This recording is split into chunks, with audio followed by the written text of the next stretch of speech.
everyone, welcome to another Power Talk with Archana. I have a very special guest with me today, Ms. Vaishali Nigam Sinha. Vaishali is the Chief Sustainability, CSR and Communication Officer at ReNew Power, India's leading renewable energy company. She's the founding chair ReNew Foundation, a keen advocate of climate action, sustainable development, and gender parity. Vaishali is striving to create a socio-economic order characterized by deeper environmental consciousness and more empowered women. She chairs the UN Global Compact Network India's Gender Committee. Ms. Sinha is the chair of South Asian Women in Energy, a body set up under US India Strategic Forum to promote diversity and gender equity in energy sector. She also chairs Confederation of Indian Industry Women Network. She's the member of Advisory Council India Climate Collaborative. Ms. Sinha serves on the President's Advisory Council at Wellesley College. She's also on the Advisory Board of Columbia Global Center, Mumbai. Let's meet Asia's most influential women in renewable energy. Good afternoon, ma'am. How are you doing today? Good. Hi, Archana, and thank you for that glorious introduction. Pleasure is all mine, ma'am. We are very delighted to have you with us. So, as we start this journey with you today, we would like to begin with the Gender Equality Summit. Your vision to bring the best of corporate minds to work in tandem with one another, explore synergies that are more effective, thereby creating an ecosystem for women to thrive. We have definitely come a long way. From a decade of action to COVID and gender equations, adversity and opportunity being the topic of discussion today. So, ma'am, this indeed is the fourth edition of GES. What can we really look forward to in this summit? Yeah, great. No, absolutely. That's a very good question, especially in light of the fact that, we are coming out of a very difficult year. And the other problem is that in this difficult year, there have been lots of conferences, lots of discussions. There's a bit of fatigue which is setting in. And so it's important that whatever we do it thoughtfully, we do it purposefully, and we engage people, and we're able to have an impact. Uh, for me, as long as we can get important stakeholders, and when I say important, it doesn't mean powerful. It means even the youngsters, the young students, the youth, the boys, and in the corporate sector, CSOs, all of them who attend this event to go back even with a little bit of a trigger. I think that would have been a task well done. So yeah, we're really excited about this summit. The summit is a little bit solemn because Kamalji, who was associated with this, is no longer with us, but the team has done an amazing job. So we are really looking forward to it.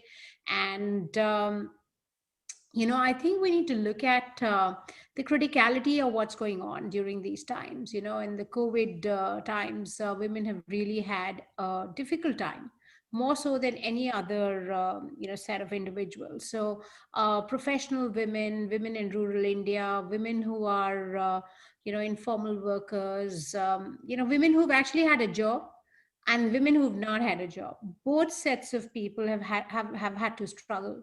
Frontliners have mostly been women, as we all know, and they've really had to go through a lot of mental stress. So we've looked at a lot of the issues, and then there's an issue around women have had to work not only from home but for home as well, right? Yeah. So that's been pretty demanding on them, as far as, again, just obviously takes a toll. We want to also understand how this has had an impact. What is it that we can learn from here, and how is it that we can do things a little bit differently as we move into a post-COVID green recovery, right? Absolutely. So, I think it's important to also look at some statistics, because if you look at some of the statistics, whether it is the UN report by UN Women, which shows that this pandemic is going to push 96 million people into extreme poverty this year, Yeah. right? 47 million of whom are going to be women and girls. Women. Yeah. So I do believe that, if we can have any impact, with respect to getting policies mobilized, getting corporates mobilized to think about these issues and address them in a very pointed way, is I think that would be mission well accomplished. And to do that, we need to engage the right set of leaders, whether it is, businesswomen, men, not only women, also men, Yeah, policymakers, both men and women, participants, both men and women, who also understand what is it that we're trying to do and what is it that they can do. Because, I always tell everybody that it's not about what is it that can be done for me. The question is, what is it that we can do for ourselves? So I'd like absolutely. people to come and attend and have a voice and make their voice heard at this event. I think that's a very important part. And the numbers are pretty gruesome. I mean, in India, I mean, you look at 90% of India's working women are involved in the informal sector. They've been affected in a big way. The worst is that women who've stayed at home have been subjected to, and this is the saddest part, to domestic violence and Yeah, mental sort of I would say torture, etc. And we need to figure out going forward, this is not the lone and sole pandemic. So, if this were to reoccur, how can we prepare ourselves to deal with it more effectively? Right? So, I think these are some of the things we need to keep in mind. Also, the competition for everybody in a post pandemic world is going to be yeah, very much. So, women often get left behind because yeah, it's the survival of the fittest. And as we know, that women do a lot of unpaid work, so they have yeah, to do at home, for home, and go to work. And it's going to be tough out there. But you know what? There's a misconception that work from home is really going to be a huge convenience.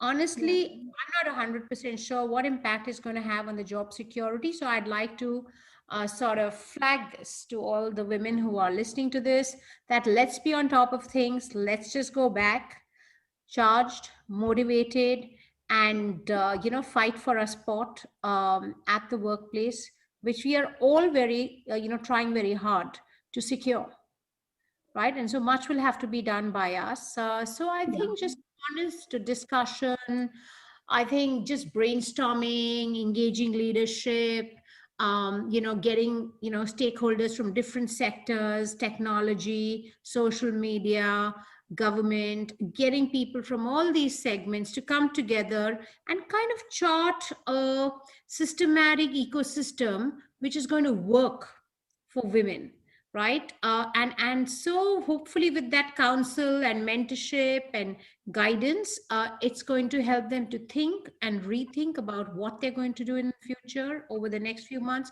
How are they going to do it? And more importantly, have some fun. Just yeah. so we make it interesting. Also, we're still working on it, but I think that's something we are so involved in just very serious conversations. I hope that we can have participants who can also unleash the sort of the lighter side of who all of us are, so that yeah, we can all connect. Connecting virtually is difficult, but I hope that all of this will make for a great conference for the participants. Indeed, indeed. Very well said, ma'am. I'm sure under your leadership, we are definitely going to meet the agenda of the summit. Thank you so much for this. Great. So, ma'am, I mean, we really see there is a lot happening on this front. There is a kind of a marathon to bridge this gap, but it's still work in progress. Although everyone is doing their bit to make India a land of equal opportunities, equal social status for both men and women. But then where do you see that blind spot? What is really happening? Right. So definitely, I don't think anybody can deny that today there's a lot of buzz and awareness around gender parity. I always define it as like it's a wallpaper. What's behind it? Is it a solid wall or is it a crumbling wall?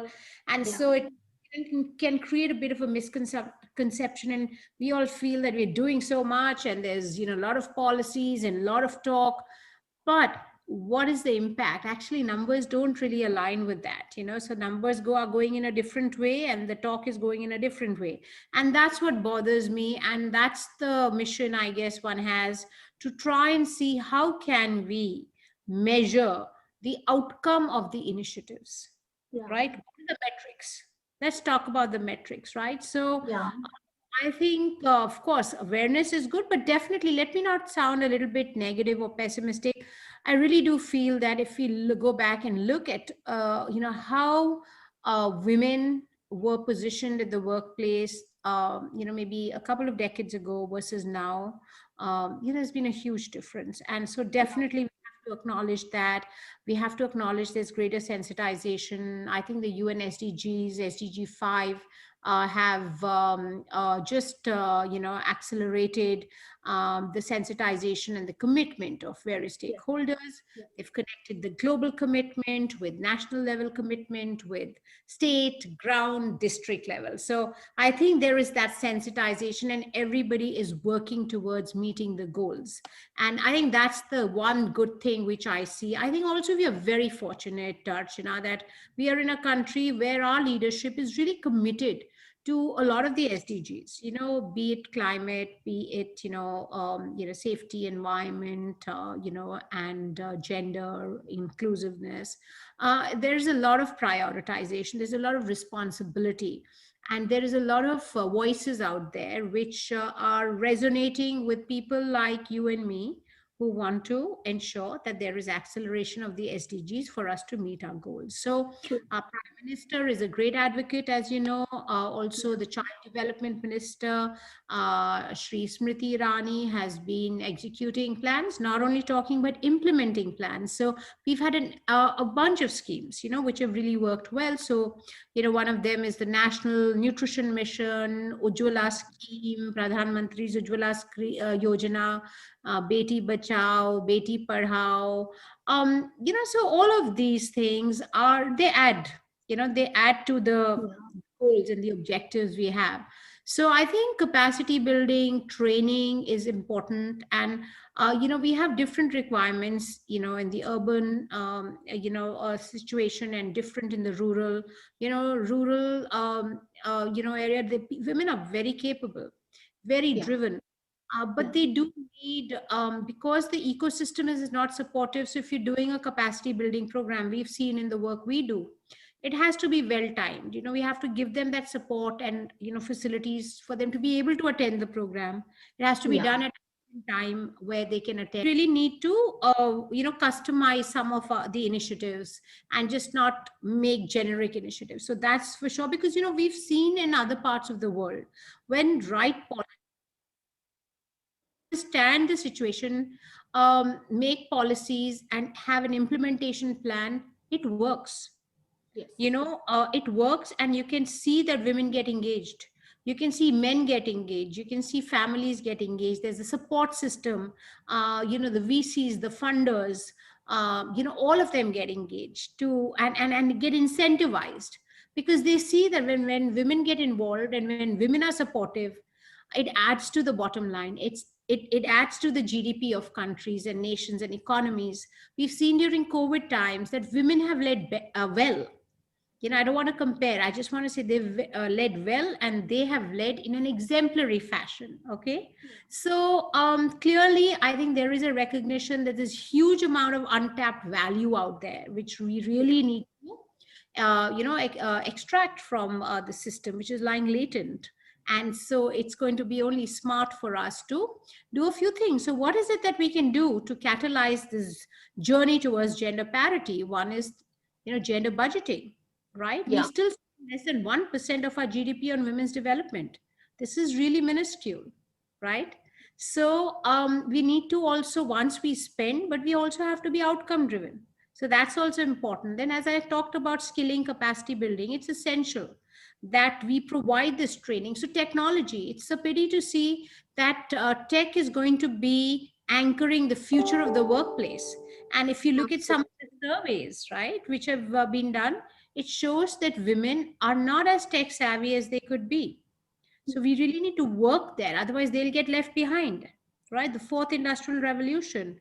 It's all about technology savviness, and we are living in a world where the boundaries between global sort of, between countries boundaries, it's all becoming blurred. So similarly, why should there be a boundary within countries? Why should there be True. such a divide between what we are doing in urban cities and rural India? So Lovely. with language, with communication, and with technology and education, some support, we can make a huge impact, right? And so that is an area we need to. And then, the private sector, I see, I work a lot with partners, stakeholders who really want to have an impact, whether it is women in entrepreneurship in rural India, whether it's women in STEM, whether it's women in entrepreneurship generally speaking. They want to be able to fund women driven projects. Yeah. um, yeah, but so we need to be able to ensure that there is a connect, right? Yeah. So women and who are doing these projects, sometimes women tend to be less assertive. Women tend to be less out there because that's the way we are raised often, right? We're raised to be good girls, not to raise your voice, not Yeah. to push hard. And so sometimes that's not bad. I mean, that's fine. And I think boys and girls and all human beings should be well behaved and well mannered. And there's nothing wrong with that. But when it comes to work, you need to understand, to get things done, you need to be assertive, you need to be aggressive, you need to be confident, believe in yourself first so that others will believe in you. Correct. So we need to have this value system actually ingrained in the parents as well and the children, so that when we are raising children, both boys and girls get sensitized to this, so that we are raising more self-believing, self-confident generation of young dynamic women. And so I also want to urge the communities, which is financing, the VC community and the private equity community, etc., that it's important that they have women in their teams. Because I have seen, once you have women, whether in corporates, whether in the government, in leadership, it matters. It has an impact, right? Yeah. Because and so it's, I want to see more women supporting other women. There are two sides of the coin, but I'm not going to talk about the other side of the coin. But I really do want to say that women in leadership positions uh, have make a difference. And we've seen that as we've had women join boards, etc., in India Inc. Just there has been more sensitization. There has been, people have realized that they come in, they perform, they are committed, they get things done, they are empathetic, all qualities which a top-notch CEO should be having for Yeah. HR or sort of papers, etc. Yeah. So yeah, that is true. And then we need role models. I think that's the other part which is very important. So True. once you see a woman prime minister, everybody in India does believe that they can become the prime, and everybody, meaning a lot of girls, young girls, believe that they could become the prime minister of a country. In other parts of the world, that is not the case. In the most progressive countries, that was not the case till recently. So similarly, when women see women entrepreneurs, they believe they can also make billions and not just $1 million deals, $1 billion deals, right? When you Wow. see successful entrepreneurs being recognized in India at the national level, you know that you can do it. And if you don't see them, you don't necessarily believe that it's possible. So I think role models play an important role, and I'd like to just tweak this a little bit. But when we talk about rural India, let's not intimidate women in rural India, because when you need to connect with them in a way they feel confident, because Yeah. women in rural India are super confident, super self believers, Yeah. right? And so if you connect with them, so if they see women who walk, talk, and understand their culture and their values, they can create magic together. And we have seen it in some of the projects, and we have seen the confidence. You can put them anywhere and they'll shine. So let's understand the cultural differences, nuances, and make local initiatives for women in different parts of our country, so that they can succeed and become a part of the $5 trillion economy we are aspiring for here in India. Lovely. What a beautiful sketch note for all of us to follow for the civil society the NGOs and the social reformers to follow. And we really, hear that passion and determination and the dedication in your voice, ma'am, then the consistency with your vision that you have. I'm sure you have built a humongous team to facilitate the agenda in focus. We really congratulate you for the thought process you carry to make this, take shape. Really amazing. Ma'am, tell me one thing. The youth of India, or the youth across globe for that matter, they really have a voice. And we really see that they are standing by this cause of gender equality and actively participate on different forums, and we feel that they can really give a momentum in scaling up the efforts in this critical area of gender equality.